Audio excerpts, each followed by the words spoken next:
I don't think this morally superior idea of women we're seeing in modern feminism is much different from this Victorian ideal of women, which was also putting women on a pedestal that they could not live up to. The truth the whole time that none of this abuse was gendered. It never So was. you're getting attacked, are you, on social Oh media? God, yeah. As I tried to bring these concerns into an academic space where I believe these issues deserve merit an academic audience, and then I was thrown out with no due process, and I was smeared and pigeonholed, and that's what I've been dealing with for about 8 years. And I'm trying to provide education and support so that we can move past this and do this for the kids.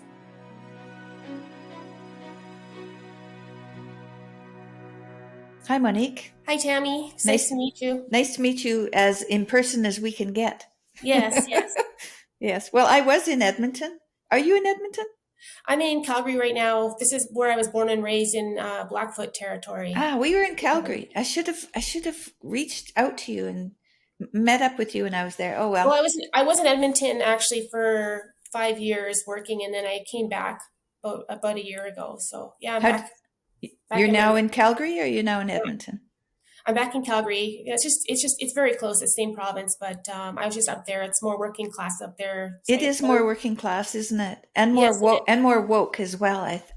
In some ways, I think they just do that for the same reason that some communities take welfare. It's not really because they're actually conservatives, especially like religiously, and they're right.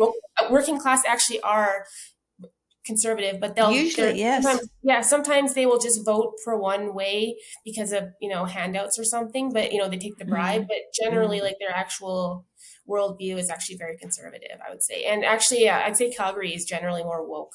Honestly. Okay. Okay, because white class people. I thought that during the provincial election just last week that Edmonton voted NDP and the rest of the province voted. Well, it was very close. It was very close. The Calgary voted mostly NDP as well. Okay. So it was the cities. Yeah. My experience with Edmontonians is they actually are conservatives and they're not woke. It's just that they're one issue voters. So it's because of the unions and the propaganda and, the free handouts. It's very similar to, Lyndon B. Johnson, giving welfare in the 1960s and 70s to Black communities, which are actually very conservative. And there's a church on every corner in the Black community. They're conservatives, but they will take the socialist bribe, and then they become one issue voters just on that. So yeah, but the actual worldview, I would say Edmonton is conservative, honestly. Well, I lived there in 1980, so a long time ago, and it was a hub for the oil and gas industry. Yes, and because you can go up to Fort McMurray from Edmonton, then it was a locus of there was the train tracks would go there. Everything was, it was kind of a hub, a large hub there. And I don't know what's, happened to it since, because so many things have changed now, but it's still the capital of Alberta. And so it's governmental. Calgary's actually bigger, and I grew up here, and it's white collar. My family immigrated here from the Netherlands to take advantage of the economic opportunity here, and so but they moved to Calgary because the work, like all the administrative and the office work that is required to manage the oil and gas industry is in Calgary, and so the population is bigger, and so they are a bit removed from the actual applied issues, I guess, you see in working class. Like the industries in Edmonton are more diverse. It's not all oil and gas. Like there's a lot of construction and government jobs because it's the capital, and so they're not just hit by the boom and bust of the oil and gas as Calgary is. Calgary. So because Calgary's more detached from the actual reality of what it takes to get it out of the ground. I think they're more corporate.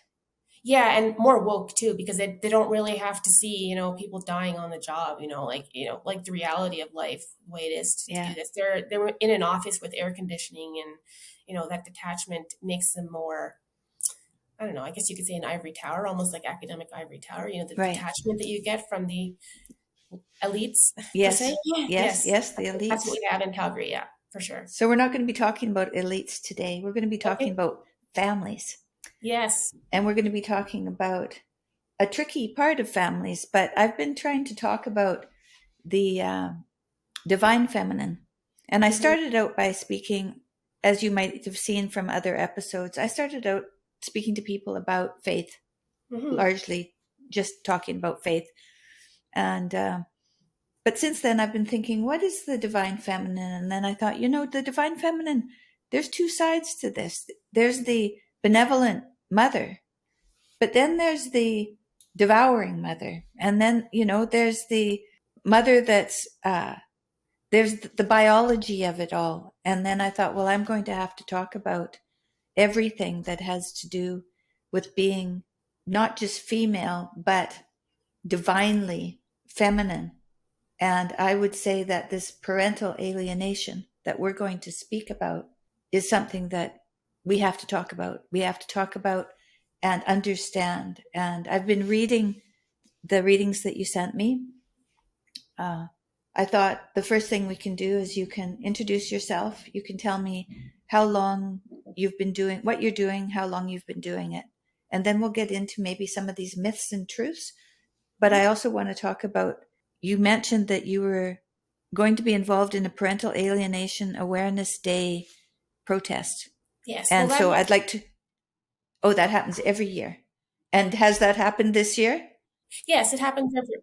It's an international day to recognize the issue, but it is always protested by specific special interest groups that would like to keep the status quo, and so that is something that I've been trying to provide education and support on, so that this doesn't go on for more and more decades. Oh, good. Well, I'd like to talk about that so that I can understand it better. But first, will you just tell my guests who you are, how long you've been doing what you're doing, and what it's all about? Sure. My name is Monique, and I am the daughter of Dutch immigrants to Canada, Calgary. And I've always been a bit of an oddball, and so I see things from a different perspective a lot of the time. I'm kind of an outsider personality, always looking in. And so I stumbled. I was educated to be a feminist in my mainstream education and my education degree, and so I had that worldview and just all the assumptions that we're supposed to believe about how family and patriarchy and how the world works. But when I left university, I worked in STEM for about. I still am in STEM in software, working in a male-dominated environment, and that gave me certain perspectives into fathers and how they are treated in family law. Just because I spend most of my time at work with men, and the issues that they face. For example, they are about 80% of the suicides in Canada, 75 to 80% of the suicides. Mm-hmm. It's hard not to notice this when I'm there day in and day out, what's happening to fathers in family court. I mean, divorce happens. And so the reality of this issue is just part of my day-to-day routine at work. And so some of the ideologies and worldviews that I was taught, in my education, weren't adding up to what I was seeing in my day-to-day life at work for quite a while, and I struggled to understand what that was. And so I just, serendipitously came along men's rights, and what I was taught in university was that this was a pro-rape lobby group, and all this terrifying things that they told me about men's rights.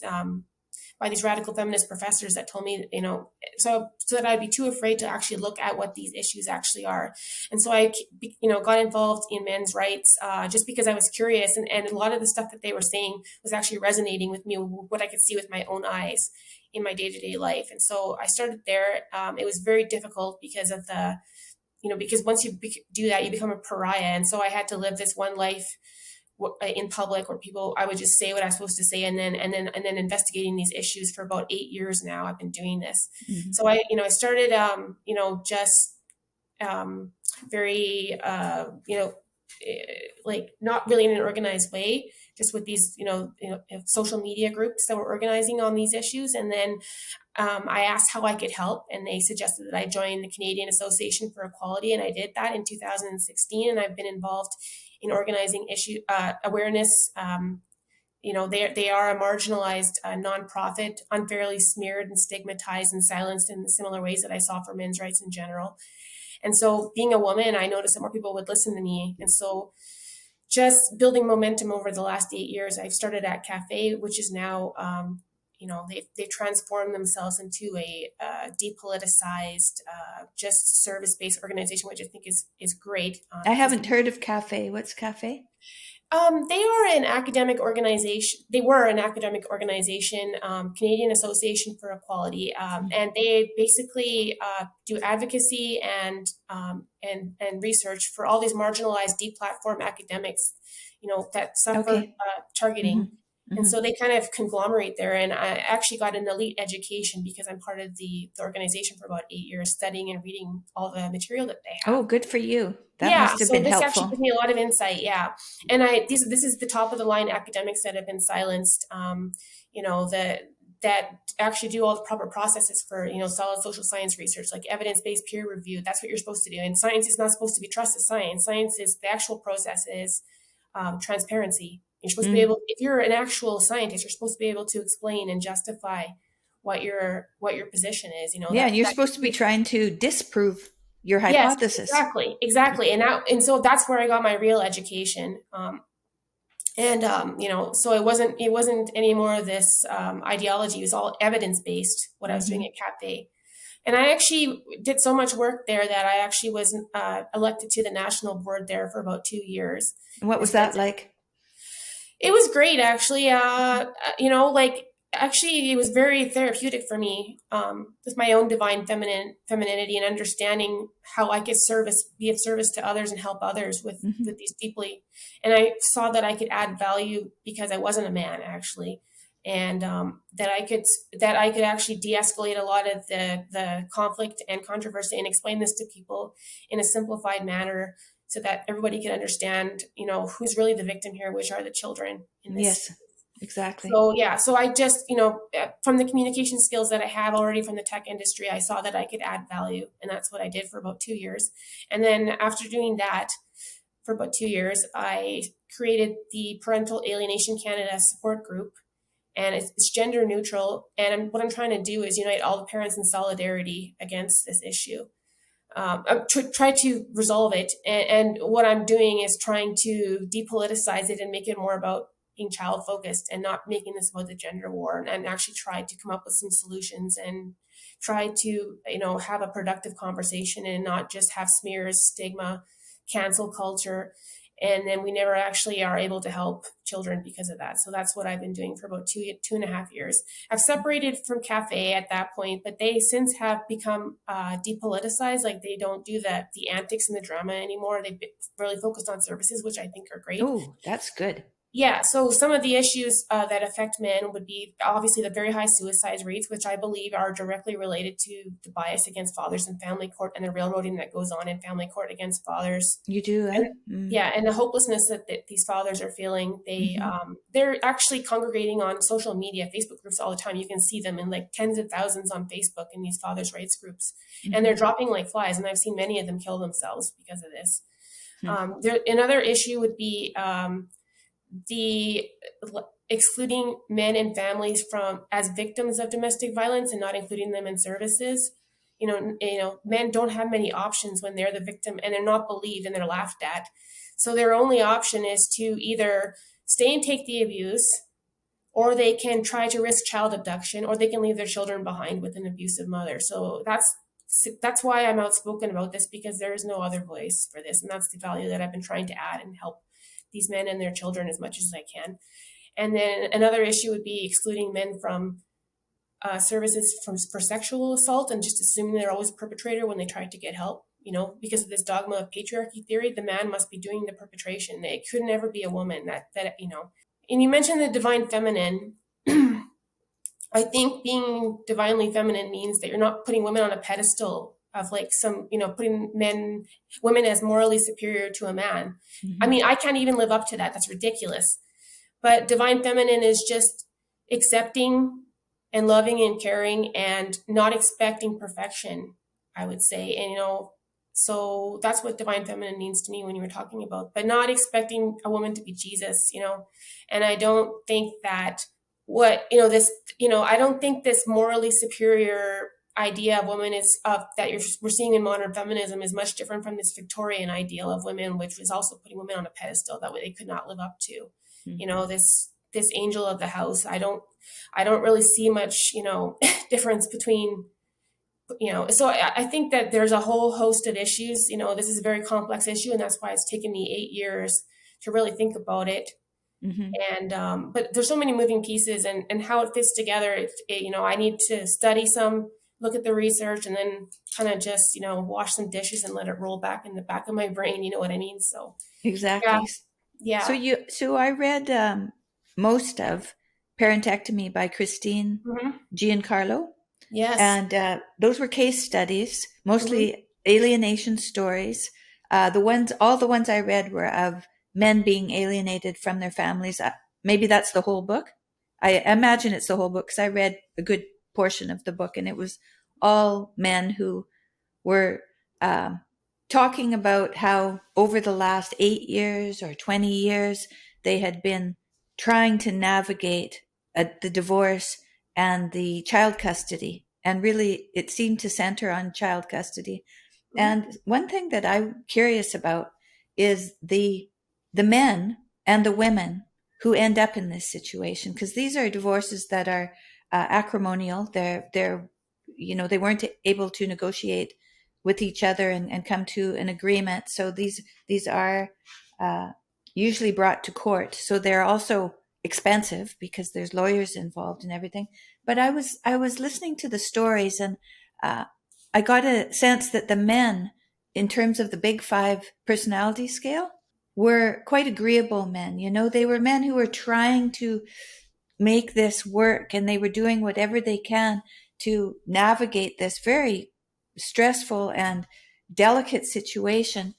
And the women had narcissistic personalities because Yes. they were in it for themselves. That's how Yes. it looks in all of these stories. They were in it for themselves. They weren't in it for their children. They No. weren't in it for their husbands. They were in it for themselves. And Hmm. so everything that they were doing was at the expense of their husbands and their children. Yes. Would that be accurate? Yes. So there are some cases of women in there, and it does happen to women. It's just Okay. it's just Yes, it does. It does. I just hadn't read any. it does happen. Anybody can have an abusive personality disorders. That's not a gendered issue. So No, it's not. you can have someone with a narcissistic or borderline personality disorder that exploits the system and then railroads and persecutes their ex because they can, and then weaponizes their child because they Mm-hmm. can. Mm-hmm. But the bias is against fathers in family court, and this radical feminist hijacking of our institutions certainly makes it much easier for a woman to do this, and it's worth a lot of money, billable hours, for this supposed high conflict divorce industry, for false accusations and unnecessary custody battles. And they're going to encourage women. It's easier, with there's the special interest groups that profit off of this, which would be gendered violence is a multi-billion-dollar industry, And and tell me a little bit more about that gendered violence. so gendered violence is based on ideology, not on evidence. Okay, it's Mm-hmm. an ideology that's been around. They started with second wave feminism, right?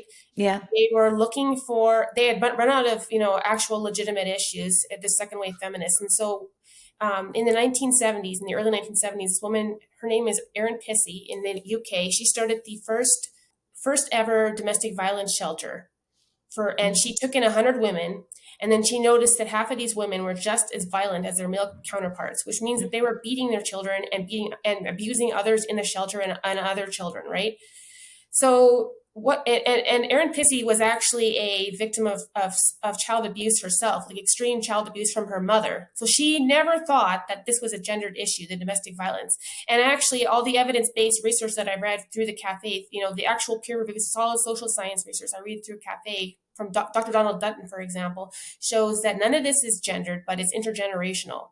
So that's been the racket since the beginning of this. Okay, so Erin Pissy tried to start another shelter because she believed it was intergenerational and not gendered, for Mm-hmm. men and families. She was going to take in the men and try to rehabilitate them and their children. And what happened was the feminists heard of it, and they sent her bomb threats. The police had to check her mail. They shot her dog. The same antics we see now from these ideologues, right? Mm-hmm. They silence this. And so that's the reason why men, and also like lesbians, for example, who don't fit, they have a high rape and battery rate in their community too, and they can't get services or any kind of help. And so after the police had to check her mail, and her dog was shot, and all this stuff that these activists gendered violence activists did to her. She had to leave the country and she fled for Canada. And all she had to do was say that this was a gendered issue, and she would have been back in her, back getting paid the big bucks whatever. But that's not what happened. And she was very stoic, and she still is adamant that this is not gender. She just can't lie. She just can't do it, which I really, and so that's what I do at PAC, actually, at Parental Alienation Canada, is I present all this information and I try to educate people, because they are the biggest deniers of parental alienation. Gendered violence is my main opponent, because they know that if this information gets out, because people are less tolerant of the child abuse than they are of grown men being abused, and this will be the end of their racket, basically what I'm saying.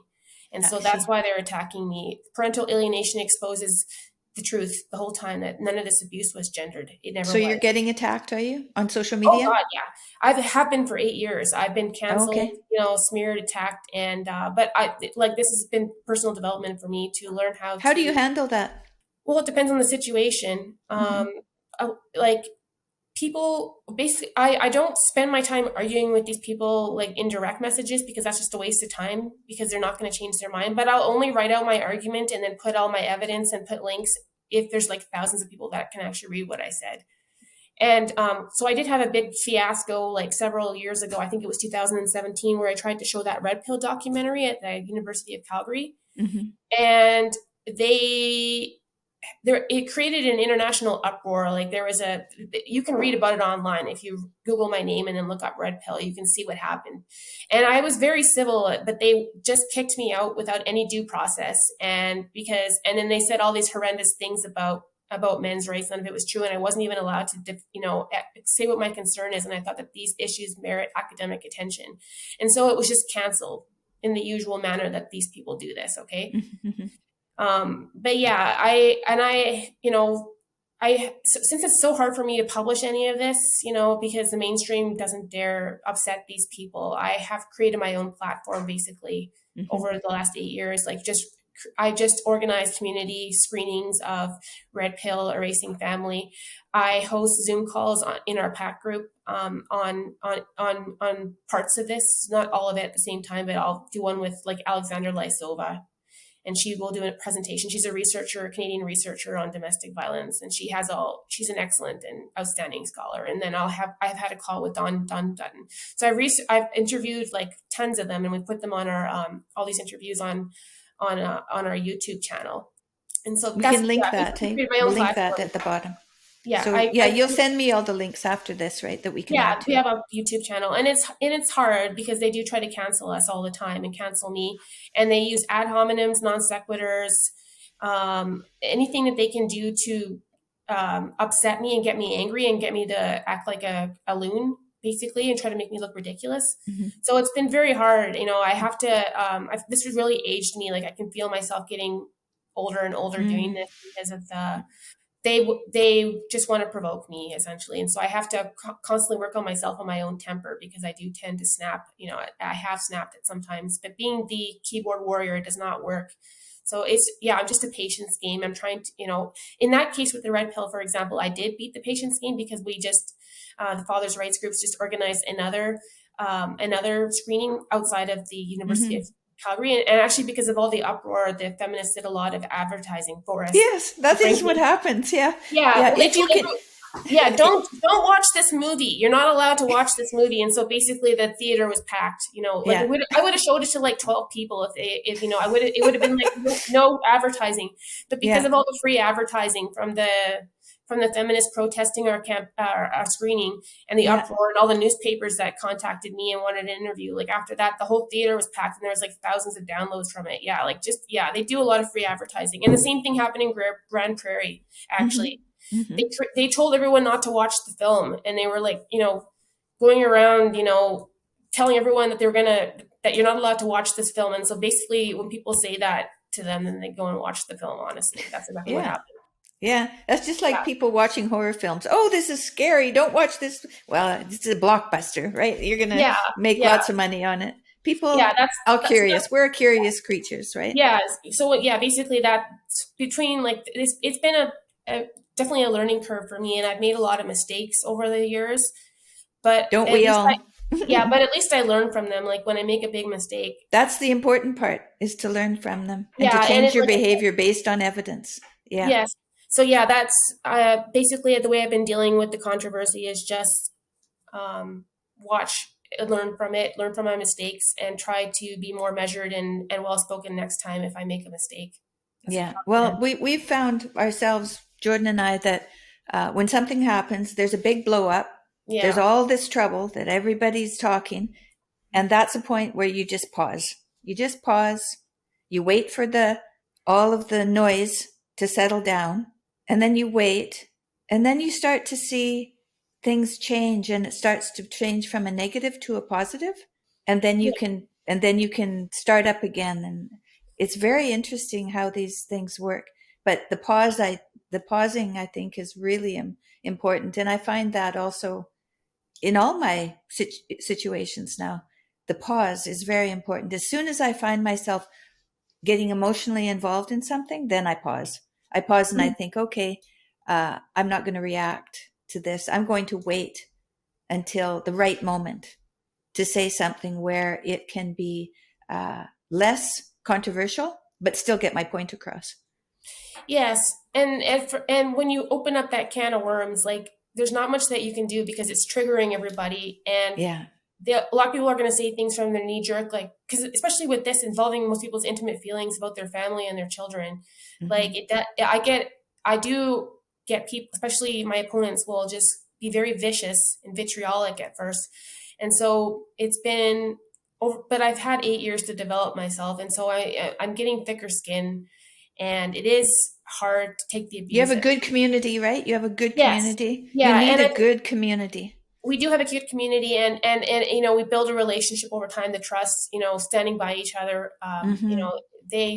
They know how committed I am to this issue, and they didn't believe me at first, but they've been betrayed so many times. But over the last 2 years, I have built up a solid block of parents because they know that I'm consistent. I'm not perfect, but I'm consistent, and I always try to improve, and I always try to do the right thing for the children, which is the Yeah. real concern. Have you read or talked to Katie Faust, who wrote Them Before Us? No, I haven't. Well, she's an American lady on the West Coast, and she wrote a book called Them Before Us, which is children before adults. And she's got an association that is entitled Them Before Us. You can look her up. She Okay, is I'll do a that. huge advocate for children. She's a warrior for children. And so Okay. I think you'd really enjoy. Yeah, if you could introduce me to her, that would be really helpful. Absolutely. I will Yes. do that. I will do that. So Can I let's just, talk would it about, be okay if I just define parental alienation? Because a lot of people don't yep, even know what this is. Is it okay if yep, I do that? please do. Yeah, so what it is the experience of a child that has been conditioned to reject a targeted parent for no justifiable reason. And it's very common in family court, with where it's easy to manipulate the system to achieve this goal.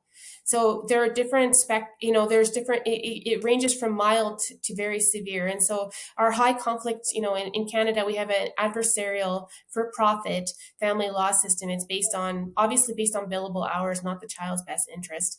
And so it happens. But there's other silos in, Canadian society where this happens too, especially with the Indigenous people.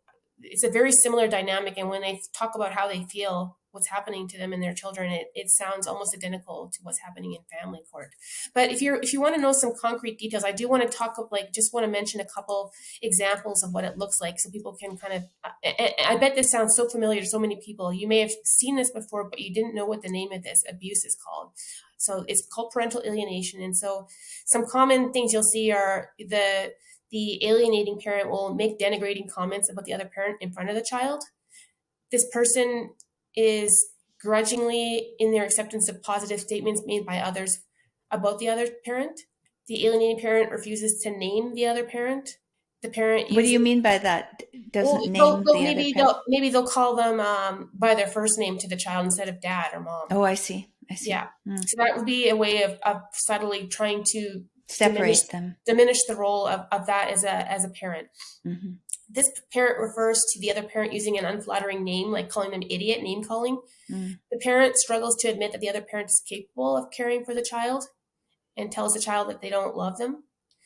The denigration of the targeted parent is implied rather than stated. So it could be, I suppose he does the best he can given his background, something like that. Right, right, right. And so there'll be a lot of, it's very subtle at times, like making them seem scary or abusive. And it's like a very, it's a slow process of conditioning children to reject the parent through verbal and nonverbal cues, Now, essentially. does this happen within a marriage or after a divorce? Would you say, or all along? It can happen in different situations. It's more about wrecking the relationship. So like I said, it can happen in intact families. It does Yeah. happen in intact families. And then those intact families will often become divorced, but the alienation started before, like the destruction of the relationship. And so there are different reasons why people alienate. There'll be reasons why, like our high conflict divorce industry encourages this behavior for billable hours. So a lot of people do it naively and out of ignorance. They don't realize they're hurting their children by doing this. And so that would be more of the mild or moderate cases that we could educate people not to do this. But for really severe alienation that you see, like in Giancarlo's book, I would say that that's caused by an abusive personality disorder. Like they're really severe. And we at Parental Alienation Canada, where I am, I'm trying to educate people about an equal shared parenting default that we need. That would be like Sweden, right? Where there's not going to be lawyers or billable hours. We're not going to have a profit motive anymore. And that's the first step to get rid of this issue, because we're not going to be able to do any kind of intervention if we don't get rid of the baseline problem, which is the profit motive, right? And so Dr. Amy Baker, she is a expert on PA, and she says that an equal shared parenting default would mitigate about 80% of the parental alienation that we Oh, see. yeah, because the person who's alienating is looking for money. Yes, yes, and also, but it's also the lawyers that are deliberately encouraging this, and social workers. The whole Yes. industry is for billable hours, right? So, through education, we can get rid of and having an equal shared parenting. And the thing is, it has to be equal, because if both parents have equal power in the system, then one parent can't arbitrarily block the other parent from picking up the medical records or getting access to medical records. Like, this is all ways of alienating, is not allowing the other parent to be a parent, right? So Not are you allowing that. talking about full support and as opposed to 50%, having your children 50% of the time rather than all the times? Well, Giancarlo's book recommends having equal power on the on. It should be assumed that if both parents were fit before, then both are parents after, and one parent should not have power over the other. That's what's causing the alienation. If one parent can block medical records or stop the other parent from picking the child up at school, that's a problem. One parent should Yes. not have unilateral control. But she says in some cases where that you have a parent, based on the family situation, like one parent has to work overseas a lot of the time and is not available, that would be that would be something that would be more appropriate for shared parenting. But that gets worked out on a base by base basis. But the assumption should be equal shared parenting, and that will help a lot of people in the high conflict that are not suffering from alienation, but also just not have a lot of drama and billable hours and going bankrupt, spending $500,000 arguing in family court, right? Yeah. Not Yeah. even it will help. It will help the entire. I'd say help an enormous amount of Canadians immediately, just by having an equal share parenting and getting rid of that profit motive. For more severe alienation, like when we're talking about a personality disorder, that's actual very severe child abuse, and that needs to be recognized as child abuse. This the pain and suffering that this causes to the child to be weaponized like this, and lose the support and love, and lose half their family, and lose their identity. Half of themselves is being demonized at that point, right? And a lot of these children develop all kinds of mental health issues and developmental problems because of this void that they have now inside them, where half of them has been demonized, right? So in that case, we need the first step would be to get rid of the profit motive with the equal shared parenting, but we need more severe interventions and recognitions. And the social science has all been done for decades. Like, we have a 5-factor model to illustrate, to diagnose this, but it's not being implemented because of my opponents that want to continue profiting the way that they are, essentially. And then the evidence-based research, like Warsack, he's an expert on PA. He put out a paper that pointed out that it is not traumatic to remove a child from an alienator. It does not traumatize a child, and the child will reattach to the targeted parent once removed from the alienator's influence, right? So this has all been done. We have all the research. We have all the diagnostic tools. We know what models work. All the social science, peer-reviewed, evidence-based, non-ideological, and it's just not being implemented because of the politics involved and the special interest groups that are profiting off of this. My main opponents would be gendered violence, as I pointed out, and also the Bar Association has blocked default shared parenting in Canada twice. And they're, and parents are, even though the polls show that the majority of Canadians support shared parenting, having the child see both sides of their family after a divorce and getting love and support of both sides of their family. The lawyers and the gendered violence activists have managed to shut down these shared parenting bills twice. And I've created my own platform on Facebook, and I'm going to start a national charity, and I'm going to be educating and informing and offering mental health support, information until that I can change this, basically. And I'm going right for the Divorce Act. I'm not going to stop until I get there, and I'm going to do this. It sounds ridiculous, and I know I sound ridiculous, but I really honestly believe most Canadians agree with me. I just have to inform them about what's happening to the children and the devastating impact that this has on them. And we need to make this change for the best of the children. So you'd, if I'm getting this straight, you're looking to dismantle the money grab that goes along with Yes. the negotiation between a divorced couple. Yeah, well, I would like to stop being gaslit that for a family to be financially and emotionally ruined. How is this in the best interest of the child? I know that this is a lie. And for people that say I'm some sort of conspiracy theorist, well, we had the same issue with the tobacco companies that spread misinformation for a long time. There's all kinds of for-profit industries, Atlantic slave trade that spread propaganda, and this dynamic is nothing new. So I don't know why it's so hard to believe when history repeats itself. Like, we're having the same shit show that we've had, many times before. And in the case of tobacco companies, for example, when, you can see pictures of the 1950s where they're telling patients and hospitals and doctors, oh, this will be good for mental health, like offering cigarettes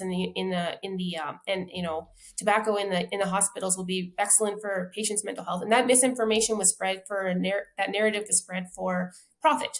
Obviously, it's very profitable. And so that's the same. What is the difference between that and this? I mean, I would say that this is extremely destructive. It's not uncommon for a Canadian family to spend $500,000 if they can spend it. Many of them, the people that I know, have spent over $1 million because people will pay anything for their children, to protect their children. And that's the truth. And they can step on your neck in this system. And that's what I need to get at. I need to stop the profit motive so that I can actually have all the proper interventions that I want for children to protect them from this abuse. I want it to stop. I just want child abuse to stop. So in just basic divorce, that has nothing to do with this because they don't go to court. So they don't get involved in this pull for money, this money grab pull. But anybody who goes through the court system, then they get involved in this.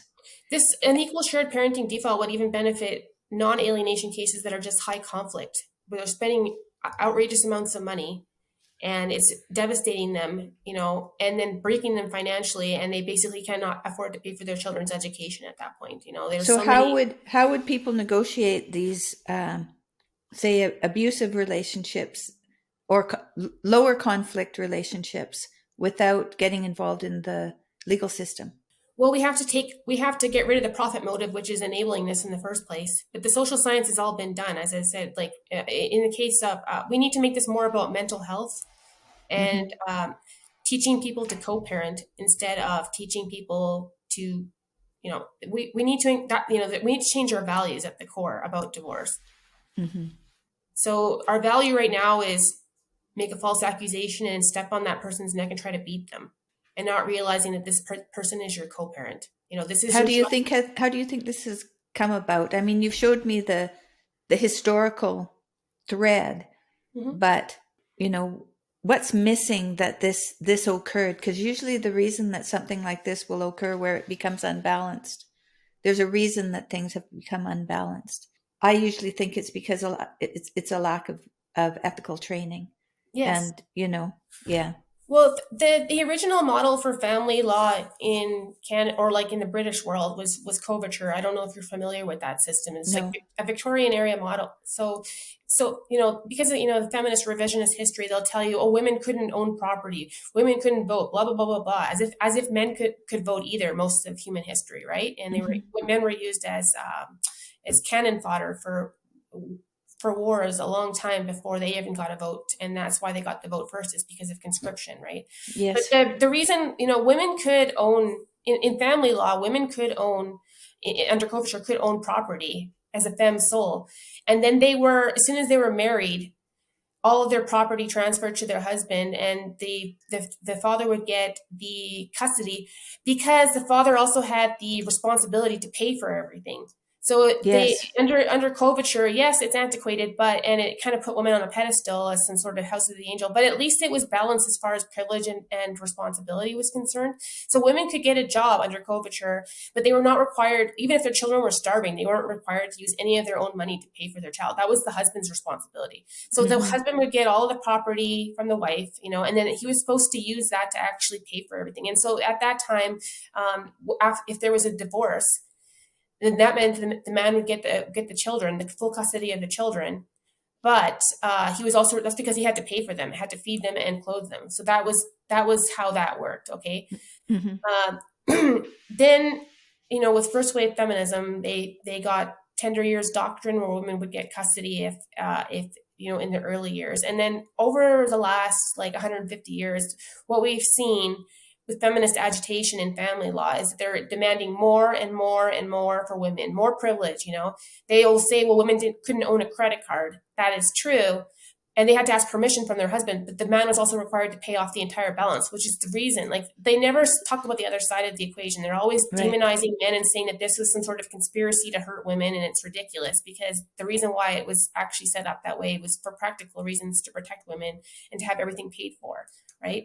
So there's been more and more agitation where women want this and women want that, and what we see now is very inequitable system after Mm-hmm. all this agitation since first wave feminism, where they can railroad a man, and Mm-hmm. they can drive him. They can make a man, as soon as they can make a woman can make a false accusation, and there's no of domestic violence, and there's absolutely no an EPO, and they say, well, she doesn't need any proof, she just has to make the accusation, and so basically he becomes homeless, and it's outrageous, like, backbreaking child support payments, because he's a man, right? Because the woman's gender role has been very much relaxed, but not the man's. And so that is, when you ask Mm-hmm. for the reason, I believe it's because it was more equitable during coverture, and because of feminist agitation and lack of responsibility these feminists have been willing to take on. They want all the privileges that a man has, but they don't want to be responsible. So the man is still fully responsible after the divorce now, after this, and the woman is still entitled, because of far more than I feel is fair. And so Mm-hmm. that is why the system is the way it is. In my opinion, that's what I think it is. Yeah, well, that makes sense to me. I do know that, through Jordan's clinical years, and not very often, but he has dealt with divorce cases, but usually just one member of the divorce. And he had a fellow whose wife, she didn't just take everything of his and destroy his business. She also took everything of her parents and Yes, destroyed them too. sounds like a narcissist. Yeah, Oh, yeah, wow. that's pretty standard. Yeah, I've seen this like many times, and that's why men's suicide rates are so high. Yeah, right. And why Yeah. also I think believe a lot of men are homeless as well. Like, the 90% of the homeless are men. And but that's why I got involved with men's rights, because I just sympathize with this. Yeah, And no, I I'm a, understand I'm a completely. I've been traveling with Jordan for the last 7 years, really. And we meet people on the street all the time, and often we meet men. And uh, I've come to understand that men have a social order that they have been a part of and understood their place in the social order. And when they meet Jordan on the street, they're always I'm not saying that women aren't respectful, they're respectful too.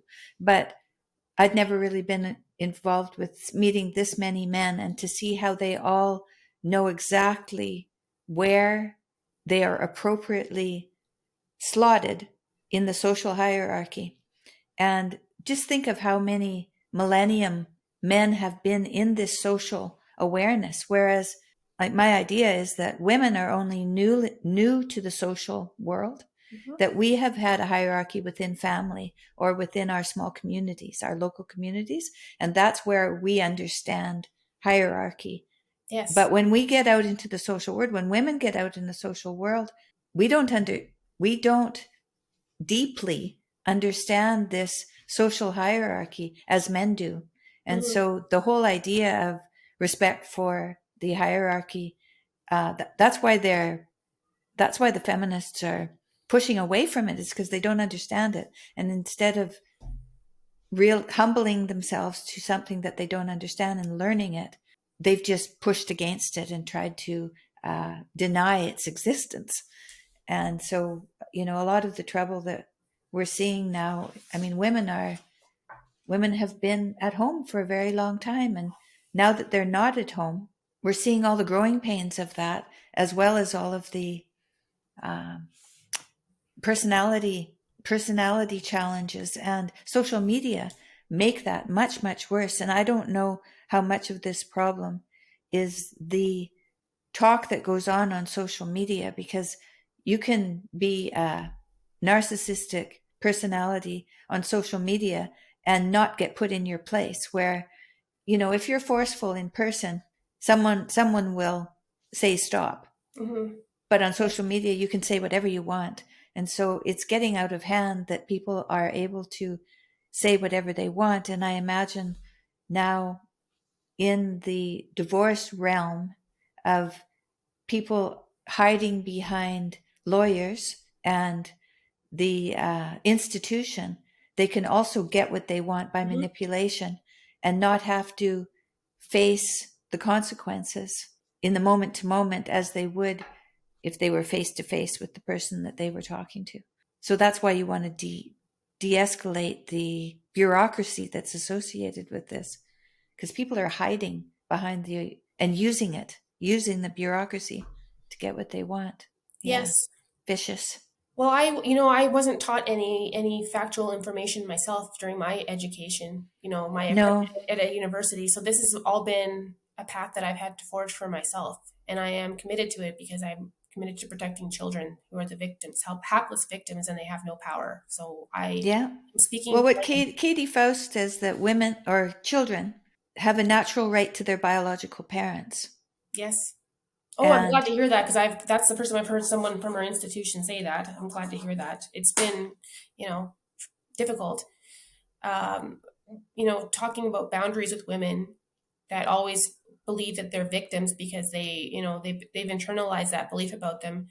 And I think that what the excesses that we see from feminist ideology and the behavior that we see, I like many of my opponents in gendered violence that oppose me, you can see the entitlement that they have, that they've been taught that they are victims, and that the patriarchy, this nebulous patriarchy, is the enemy, and they don't realize what they're doing to the people in their lives and what they're doing for their children because they've been taught that their whole life.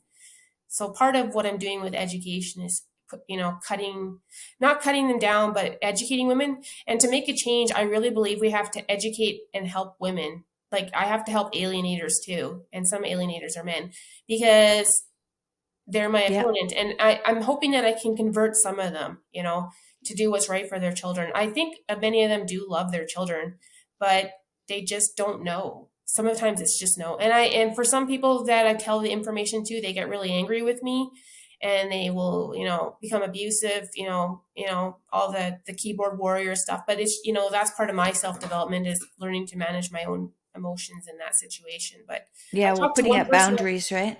Yeah, but like I'm going to have to blaspheme against a lot of the ideology, and I've done the work for 8 years. I've been obsessing about this topic, and I've talked to thousands of parents that are targeted. Okay, I have LGBT parents in my group, Hmm. because the money doesn't matter. I mean, the money doesn't care what your immutable characteristic is. They don't care Hmm. about the system doesn't care about your race. The system doesn't care about your orientation. The system doesn't care about your gender identity.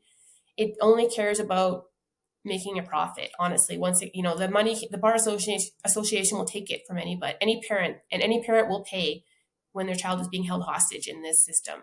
Men usually have more money; they make more money, but so it's more lucrative to go after a man. So this is very convenient. This feminist narrative, it fits nicely. They dovetail together quite well. That's how the system works. But I have to support everybody, and I try to inform and educate, and I have converted some of my opponents, because they just didn't know. So yeah, I have to. Sometimes when I think about this, like the scale of this problem, I just Hmm. feel so sick. Like I just feel like I can't go on, but I have Well, to. I think the best idea is, this is what I've done, is take the next right step. That's all you can do. And try to keep it to the day. Try to keep your problems to the day and take the next right step. And know that that is enough, Yes, because you don't know what's going to happen tomorrow anyway. And so you can plan for the future, but you can take the next right step to get there. yes, yes. That's what I do. That's what I've been doing for 8 years. Yeah, I think that's the only way. Otherwise, it's too overwhelming. So, do Yes. you do you think that both parents are responsible for the parental alienation? No, No. and it's extremely harmful to keep blaming this targeted parent. If you've got one person that's an abuser and creating the conflict and abusing the child, then I think it's very destructive. So what I've been doing for 2.5 years with my parents, I call them my parents. I've been trying to support them, point them to the services that I found. There's a really great 12-step program for targeted parents that any parent in Canada can access over Zoom, and there's also the Canadian Center for Men and Families that used to be Cafe that now have services. And because of some of the conversations I've had with CCMF over the couple of years, they've actually opened up some of their services for women too and LGBT parents, so they're non-gendered services. So some of the services like the men's peer support will stay men only, but things like the legal clinics for targeted parents will be for everybody. So yeah, we need to support the mental health of the targeted parent and support them as much as possible. And that they've a lot of them don't like a lot of the when they come to our group, they don't know the boundaries because their own boundaries have been violated and abused so badly. So part of our process is just having boundaries, being respectful, and it seems straightforward and like common sense, but that when someone's been traumatized and abused so badly this way, they have no sense of their own boundary and they just feel hopeless Hmm. because of what's happening to their child. I And think the 12 step is a good idea. That yeah, 12 step program is very good. What's it called? I can send you a link afterwards and you can post it. It's Yeah. just a 12-step program it's free and it's all Hmm. volunteer run and it's done over Zoom and I've interviewed Yeah. Margaret Lawrence, Lawrence Josh and a Canadian woman that volunteers in the program as well. But I can send you the program. So that program is very helpful. I think it's very helpful. It really gives you mature responses to triggering problems. Yes. And So that stops to de-escalate emotions. It really helps to de-escalate emotions. yes, because the So, trauma is just so overwhelming. And yeah. like I said, the suicide issue is a very serious issue. Mm, Both mothers and fathers are killing themselves over this issue, and yeah. they're killing themselves every day. So that's what we've been trying to do is help these targeted parents. We are letting them know that we believe them, we support them. I've done a lot of work to find mental health resources for them, and they are Hmm. not at fault for an abuser. It's not their fault, and we should be helping. We should be helping their children and not allowing this to happen to their children. We should be fixing the system, which I want to do with something more equitable, like an equal shared parenting default. I want to stop the profit motive, and I want to have children removed from severe alienators because it's the most horrific form of child abuse, and it creates lasting damage. And one issue I wanted to bring up with you, we talked Hmm. about this before, is the because I told you I've been through talking to thousands of people and I have notes and like case studies. I've been obsessing with this for about hundreds of parents that I've taken detailed notes. And what I'm noticing is a trend that Hmm. many of these alienated children are non-binary. And Oh. the research is pending to prove this, but I Hmm. can tell you anecdotally that this is true.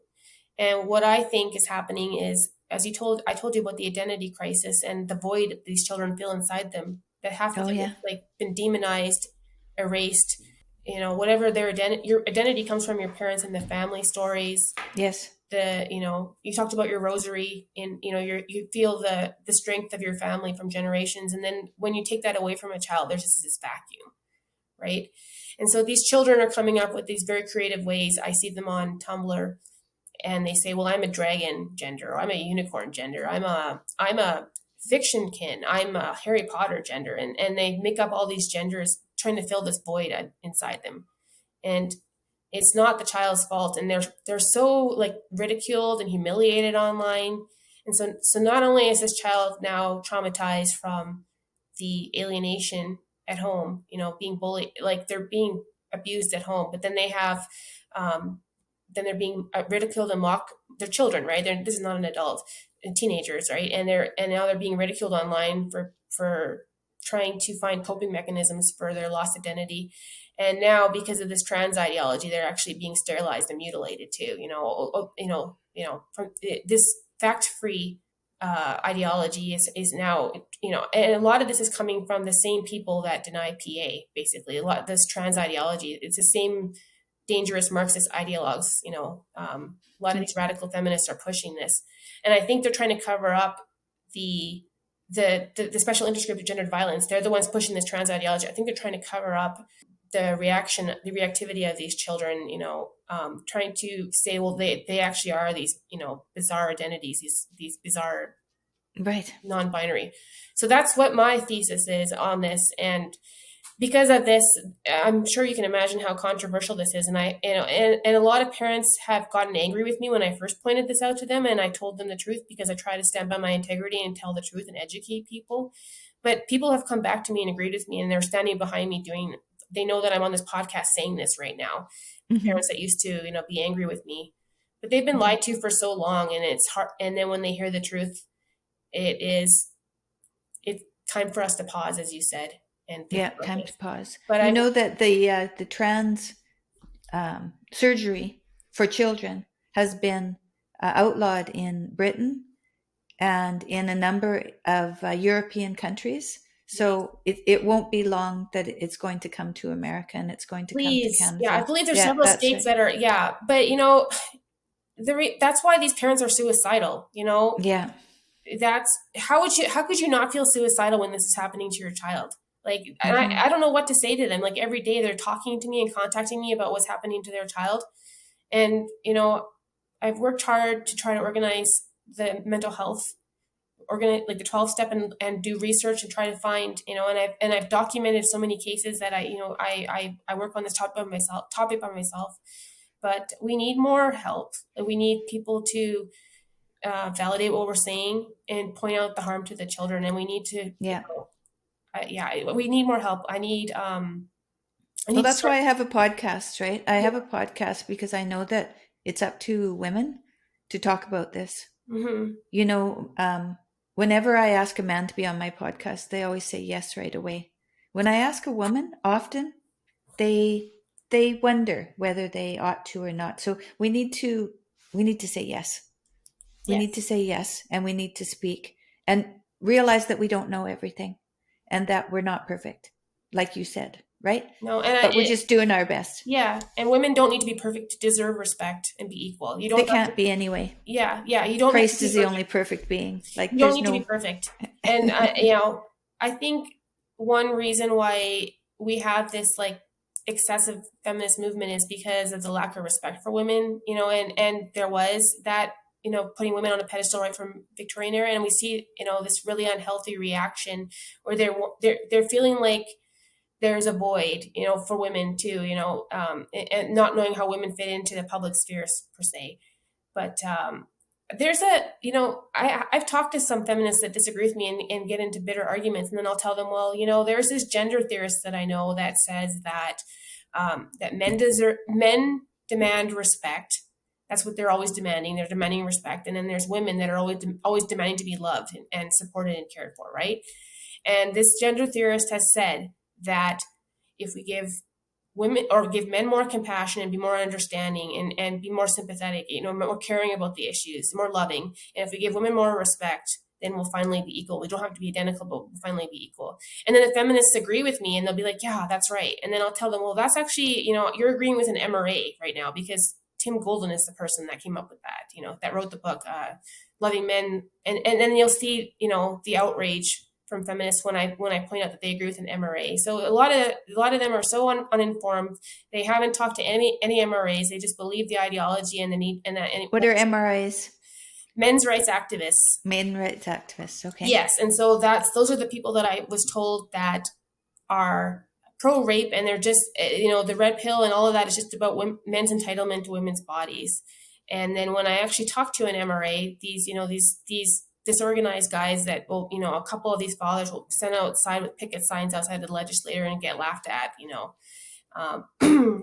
when you actually talk to these fathers, they bring up the discrimination against fathers in family courts, the extremely high suicide rates of men, the lack of services for male victims of domestic violence, the lack of services for male homelessness, 90% of the males. It's just one issue after the other that are all completely justifiable. And they have every MRA that I've talked to over the last 8 years, not one of them has ever talked about men's entitlement to women's bodies. That's like the least of their concerns. Right. Their concern is that they want to be a father. They want to be part of their children's lives. They want to protect their children. And they want to be co-parents. They want to have a civil relationship with their child's mother so that they can raise a well-adjusted child. And that doesn't seem that unreasonable to me, No. And none of that is. And what I tried to do with the red pill is I tried to bring these concerns into an academic space where I believe these issues deserve merit in academic audience. And then I was thrown out with no due process, and I was smeared and pigeonholed, and that's what I've been dealing with for about 8 years. And I'm trying to provide education and support so that we can move past this and do this for the kids, do what's right for children and protect them. You're a warrior. You're a warrior. I don't know about that. I've made so many mistakes, and but every day. Warriors make mistakes. Yeah. No, but I mean, you're tough. I mean, what I mean is you're tough. I get up every day and I do this for free because I'm trying to stop this from happening to kids. It's been going on for decades. It's been going on for more than a century, frankly, since the beginning. It's just getting worse and worse. Now I'm seeing kids being mutilated and sterilized before they can even understand. So what am I supposed to do? That's what I do every day, dealing with this. Yeah. And it's either that or hide under a rug. I can't ignore this, what's happening. Because yes, these parents are contacting me and telling me about what's happening to their child, and I just can't do nothing about it. I'm trying. One of my friends, I don't know if this is helpful or not, but one of my friend's daughters, she was 11 or 12. She came home and said, "Mom, I need to be known as a boy." And her mom thought, uh-oh. And so she showed her Abigail Schreier's YouTube videos on gender, just to show her the basic reality of the situation, of the biology of it. Mm-hmm. And that was a start. And then she tried to spend as much time as her daughter would allow with her. And she and her husband took her out of the school. They actually moved to a different neighborhood and went to a different school system outside of the city of Toronto because they thought that might have been part of the problem. Yes, it is, actually. And so now they're in a smaller community, and she spent a lot of time with her daughter talking about enriching her spiritual life. And now it's 2 years later, and her daughter's in high school, and she says, even though I feel uncomfortable in my body still, I know that being a boy is not going to make it any better. And so then she started wearing dysphoria, then.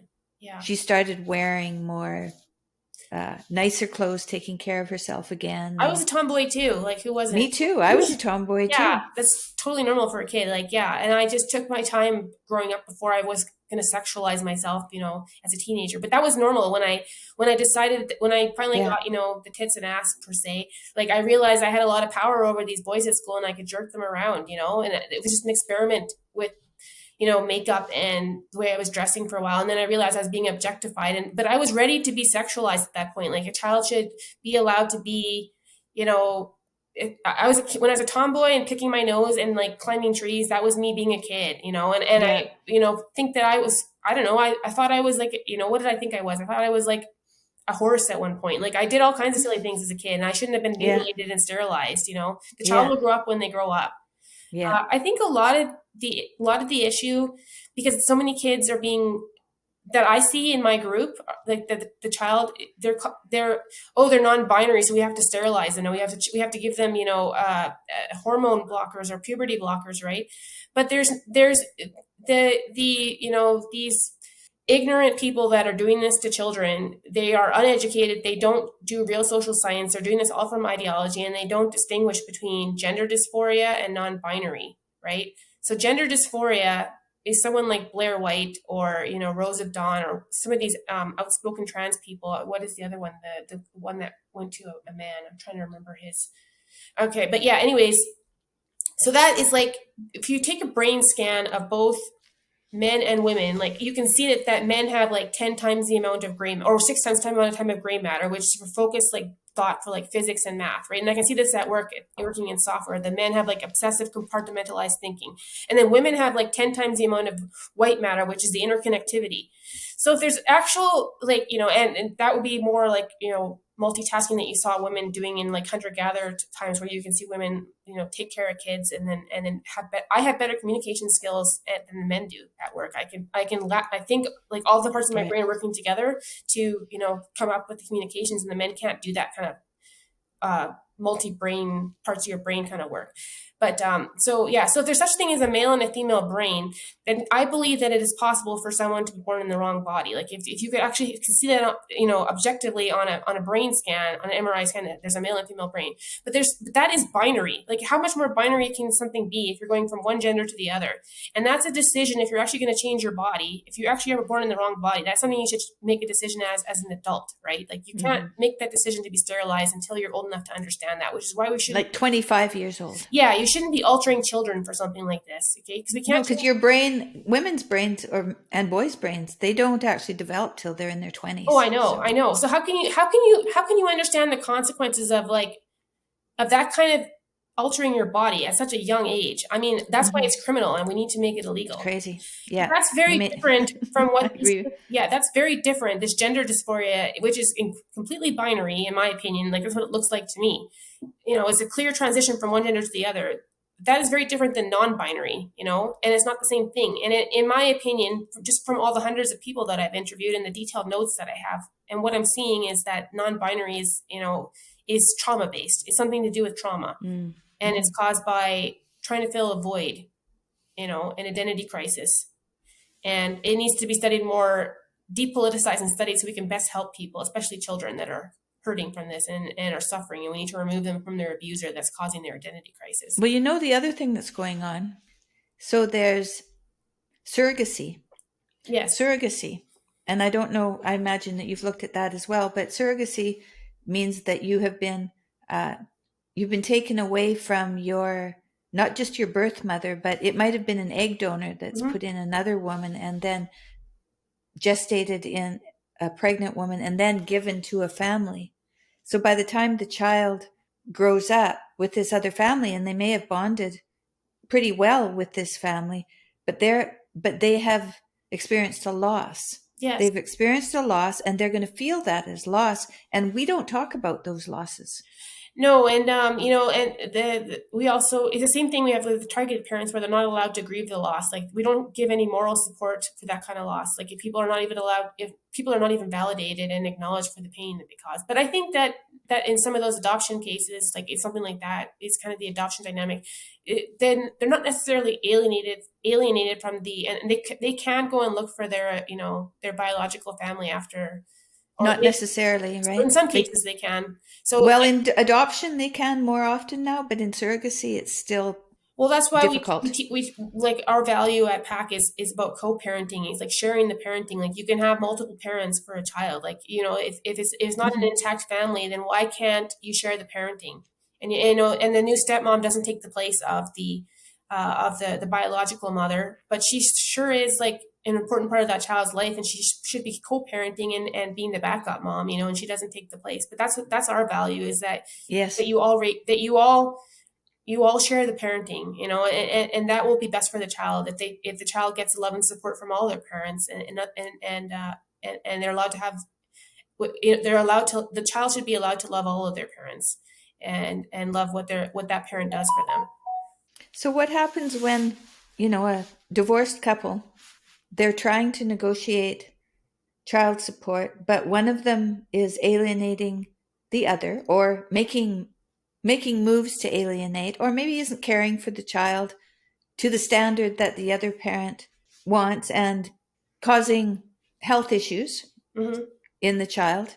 How do they deal with that without going through the law profession? There is no way. That's why it's unfair, and that's why many people are many of these targeted parents kill themselves, and it's been a problem that's been going on for decades. And the main problem is the misinformation from these special interest groups. So right now there is no solution, and what I'm trying to do is create a solution, a grassroots solution in social media, because I have no other platform than that right now.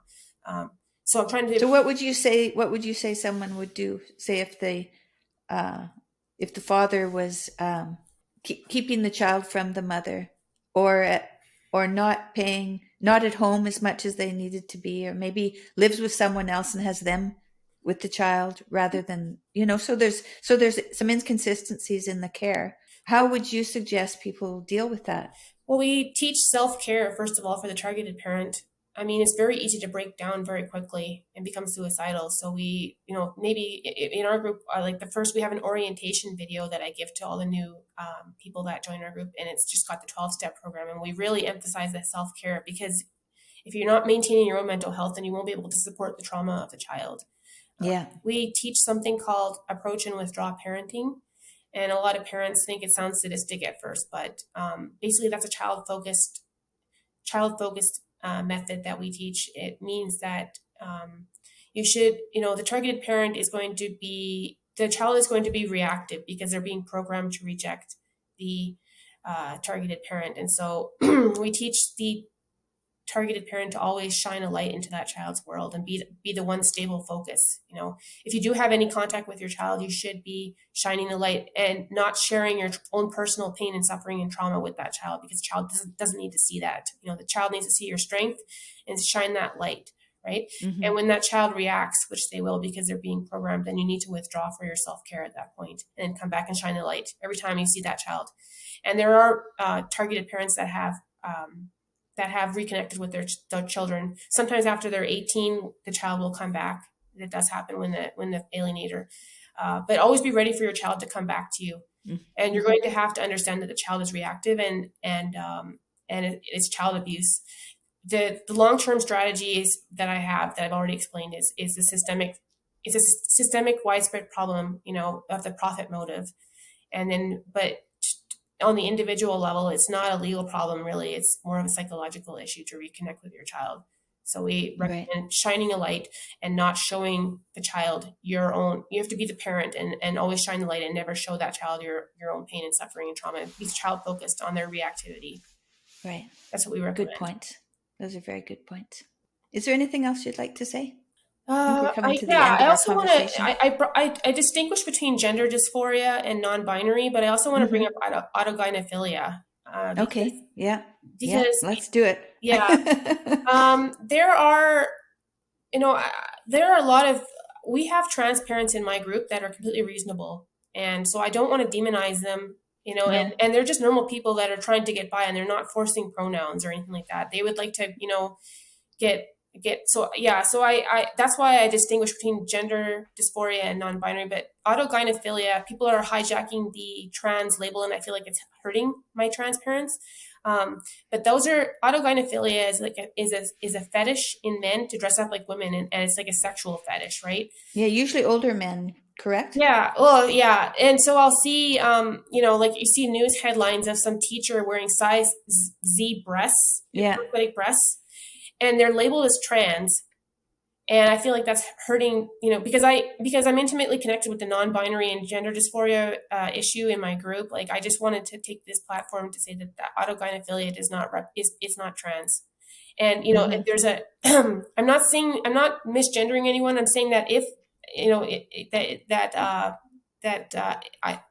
I were to say that is not trans, and this is actually not autogynephilia fetish, then I could be canceled, for example. So I won't say that, but it is well known that autogynephilia is a real thing. And although on the surface, superficially, it looks like the same thing as being trans, sometimes someone with autogynephilia will, their own, like, in some cases they only seem to want to be wearing size C breasts when they're around children, and they sexually harass children, and then when they're in their personal life, like shopping or something, they don't dress like a woman at all. So I'm just pointing that out, that there are different categories, and that even though superficially non-binary, gender dysphoria, autogynephilia all seem like the same thing, they certainly are not, and it's They important to make certainly are not. they're Yeah, actually no. very different.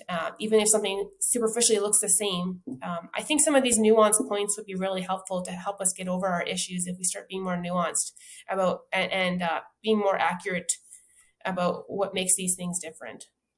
Yes, that's right. Yeah, yeah. Good point. I'm looking forward to the new research coming out to validate everything I said about non-binary and How long do you think that'll be? I have connections. It's hard. I'm hoping that it comes out soon. But and I'm glad I had this podcast with you today to kind of preface it a little bit before the shit hits the fan per se. I don't know what I'm going to do, because I'm already marginalized and not allowed to speak on these issues, and so and children are being dramatically harmed by this. They're being altered before they can consent really and understand what it's going to do. So yeah, I'm glad I had a chance to bring it up with you today. And when that controversy comes, I'm not sure what the best way to deal with it is. What do you have any thoughts Well, about you can that? talk to me again if you want. Yeah, maybe we'll have another discussion. But I'm Mm-hmm. expecting the attacks to get very vicious. Like they're not going to be happy about this because it's like so. It's like in the mainstream news right now all the time, and they're pushing that this non-binary is the same as gender dysphoria. Like every single day we see it, and they're so aggressive with their advertising right now, and they're hijacking all these corporations like Bud Light and Target. I don't know if you saw that. I did, yeah. So I don't know if that would be good though for parental alienation, because maybe now that there's a link between such a high-profile issue like non-binary and PA, do you think that this will get PA finally the attention that it deserves after being, Hey, what do you think? well, it may bring out the political side of it as being more real, and so that could be helpful, because Yeah, a lot of when you people. see that something's been politicized and it has to do with children, then you have to pay attention. I hope so. I've talked to some people, that when it doesn't affect them directly, they don't want to get involved with the politics, and they just check out because it's too much drama for them. But we had the same problem with residential schools where there was this epidemic of child abuse going on for many many decades, and it was just because people didn't want to offend the ideologues at the time that were perpetrating that. And now people don't want, when I try to bring this issue up of parental alienation, people don't want to offend the gendered violence ideologues. Even there's parents in my group because they've been so programmed. And then when I point out that the reason why they can't get any help or any service or intervention is the same ideology that they've been promoting for the last since, because we have feminists that are radical feminists that are targeted parents. As I said, the system doesn't discriminate, and they are the targeted parent in that case. And yeah, and then after I helped some of these women and targeted, then they block me when I point out that the gendered violence is the denier of parental alienation. So go figure that out. But they're angry at me for pointing out that feminists actually deny PA, and they're the main deniers of PA. What do you think about that? Well, feminism has been around for a long time, and I think if you've believed in it and think that it's been good for I think it's women's rights. women, Yeah, I think it's women's rights. then it's hard to believe. It's hard to look at it without really looking deeply at it with detail before you can see it for what it is. I showed I've them done the quite a articles. few. Yeah, I showed them the mainstream articles of feminists denying PA and saying it's just a defense of abusive parents. And then when I showed the targeted parent, the feminist targeted parent, this article, like I showed them like black and white proof that they are the reason why this is being denied. And then they blow up at me. And I'm still trying to figure that one out, but that's what's been going on for the last So year. you're saying that these women, they're feminists, Yes. and they're mothers, Yes. and they're being targeted. Yes. And when you bring up that the Gendered violence. alienation Yeah. is associated with the same ideology as feminism Mm-hmm. is associated with, they are upset with you. Yes. Very upset. Yeah. Blow Yeah. up. Well, feminism, it's been around a long time, and people haven't talked about it. Janice Fiamengo? Yes, I know her. Yes, she was Yes. part of Cafe for quite a while. Yes, Yeah, so she's doing her part to speak out and doing a very good job. she's very well And spoken. yeah, well, we just need to talk about it more. We need to talk about it more. Uh, Women have to learn that, the other thing, just one little thing, is, women are having trans women want to enter into sports Oh, I hate that. Yeah, they're and cracking go into women's women's skulls. bathrooms. Yes. Yeah, I mean, it's wrong, right? It's wrong. But over the years, women have gone into every man's group that there ever was, every association, every working, all the different um, degrees, and like everywhere, All the spheres. Yeah, yeah. except for the priesthood. Hmm. And so there aren't any men's groups left except for these particular men's groups that you're talking about, this Hmm. MRA. What would you say to women giving back those spaces to men so they have their own groups and associations, pulling back from those places so that men can congregate again in a reasonable manner without women's interference, and then ask for men to get out of our sports and out of our bathrooms? Because I think we have to make some advances Yeah. on our own. Well, I've done more than just say something. I've actually been helping with the services at the CCMF for 8 years now, and I actually organize the men's peer support in Edmonton.